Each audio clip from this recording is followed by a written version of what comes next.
I've been clear from the very beginning, the system is broken. My first day in office, I sent Congress a comprehensive plan on immigration reform. My friends on the other side have done nothing with that. Over and over, I've asked for resources to step up action at the border. In October, I asked Congress to fund for funding that would add another 22,000 additional border agents and officers, hundreds of new immigration judges to make the judgments on the spot, a new detection equipment to stop fentanyl from coming into the country. President Biden, there addressing the U.S. Conference of Mayors at the White House yesterday, reiterating the need for a bipartisan agreement on immigration reform. Mesa, Arizona Mayor John Giles co-chairs the conference's Committee on Immigration Reform. He joins us now. Thanks for being here. Thank you so Mayor, much. it's so good to see you. You know, you told a publication, frontiersdesk.org, you said, I'm doing my best while I'm out here to explain to my Republican colleagues that they ought to take a win. Right. What are folks missing in this conversation? How do you feel about the potential for some type of immigration bill that will speak to border security coming together? Optimistic, not optimistic? You know, I've been nothing but pessimistic for the last few decades. Anybody who's followed this issue, if you weren't pessimistic or a little depressed about it, you just weren't paying attention. But my emotions have changed for the first time in a long time. There now is this perfect storm coming together where, in addition to border state mayors like myself pointing out the obvious, we now have large Eastern Coast Democratic-led cities that are joining in that chorus. And like New York. Like New York, like Chicago, Denver. There's a lot of Kansas City. I mean, the list goes on and on. Literally tens of thousands of migrants are now in these cities. And so the chorus it's gone from being, again, the border state mayors to the entire country of mayors talking about this. And bless their hearts, my Republican House colleagues that have been tying immigration reform and border security to all the other important issues in this country. They've now won this battle, and so no one is objecting to border security anymore. You heard the president saying that this is a priority. He's ready to sign the compromise legislation that we think is going to be coming out of the Senate negotiations next week. So right now, my biggest concern is that the Republicans in the House are going to screw this up, that they're not going to just take a win.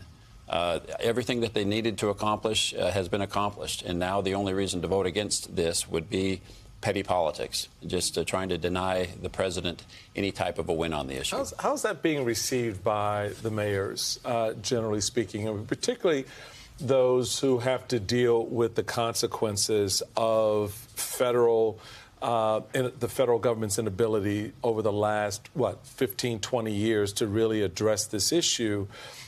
Mayors like yourself, whether you're a border city, community or not, still have some effects. We've watched what's happened, Texas shooting up to New York. So now the mayor of New York is dealing with migrants flowing in. Same here in Washington, D.C. with Mayor Bowser having to deal with these issues. When you see here, the deal, we got it done. Here it is. And then you got folks, no, we're not doing that. We don't want to do that. For the reasons that really are purely partisan, how do the mayors respond to that and push back?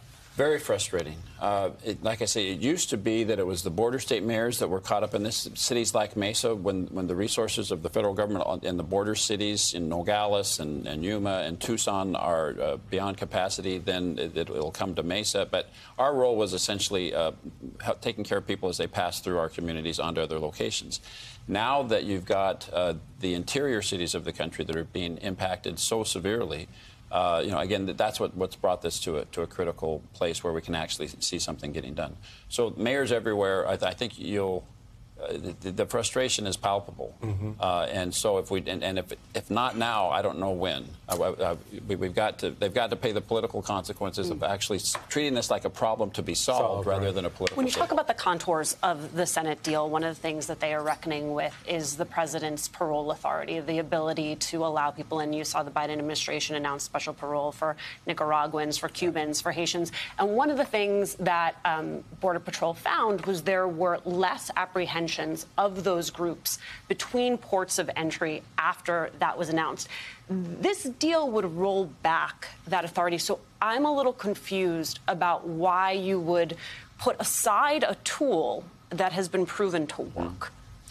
Well, the underlying fix to the immigration issue is some fundamental reforms that are going to reduce the demand at the border. So right now, the cartels are making bank on this, right? That literally our border policy is being run by Mexican drug cartels that have shifted to being immigration cartels.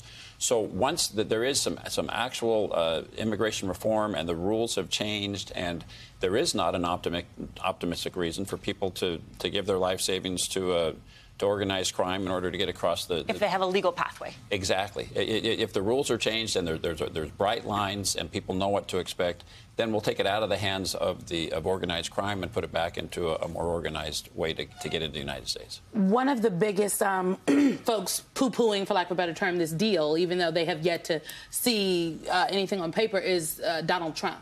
He is one of the main obstacles to these conservative MAGA House Republicans for their support of this legislation. As I think everybody here knows, I used to work in the Biden administration when we first came into office. And I have to tell you, I worked on the root causes of migration. And what Donald Trump's immigration policy did to this country was devastating. He gutted the system. There was there was literally no infrastructure, as I think you well know, happening. Are you concerned about Donald Trump, the influence that he has on these Republicans in the House, and frankly, the fact that it looks like he's going to be the Republican nominee? I am concerned that the House Republicans will not have a spine and that they will put partisan politics above what's in the best interest of the country. And if they think that there's some political, that they're not willing to do something that's positive for the country because that might reflect positively on the President of the United States, and job number one is getting him unelected, not solving the problems of our country, that's a huge concern. And that's the message that I think we have to focus on for the next couple of weeks. Please, and this, that we have a once in a generation opportunity to actually accomplish something on immigration. That's something that I hope they would take a lot of pride in. I know that the folks that they represent really need them to take pride in that. You know, I said we had Governor Westmore of Maryland here last week, and I said the governors and the mayors seem to be working it out across the country. Y'all need to sprinkle a little something on Congress. You have the House Republicans, to be specific. Mayor, just give them a little something. Something needs to be spread around. The mayor of Mesa, Arizona, John Giles, thank you so much for being here, sir. Good to see you.